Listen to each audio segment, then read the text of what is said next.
welcome back. Today I'll talk about the final sector, which is public emissions. I had a vague idea what public emissions could be, but just to make sure I asked the Umweltbundesamt, and here is their definition.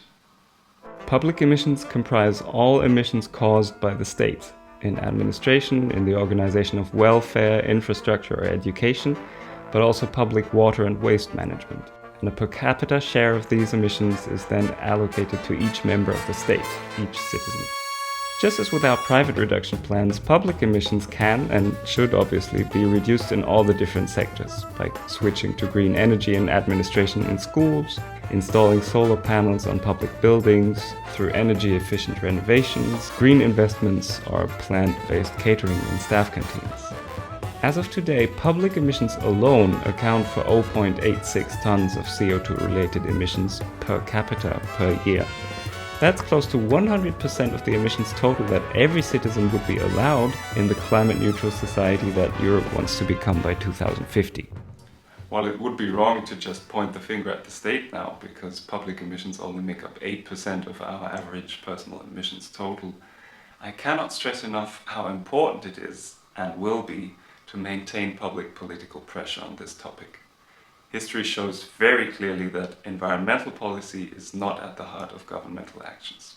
It took over 40 years to get from knowing the problem to the 2015 Paris Agreement.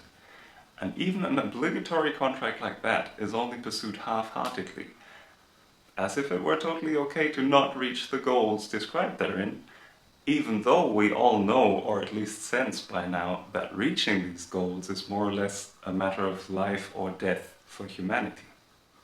If the world's youth takes to the streets more or less every Friday, if IPCC scientists leak their reports before they can go into political review, if 70 major German corporations call for an immediate implementation of climate neutrality measures, and still so little happens beyond the occasional warm words, you get a very clear picture of just how much pressure is needed to get things going here.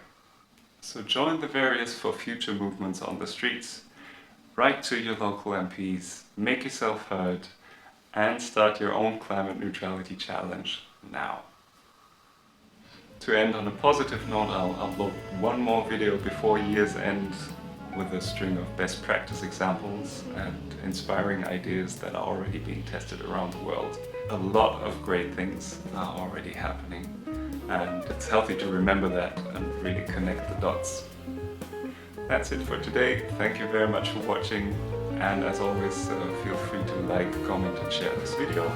Also make sure to visit my Patreon page. I'm very grateful for all your support there. See you next time.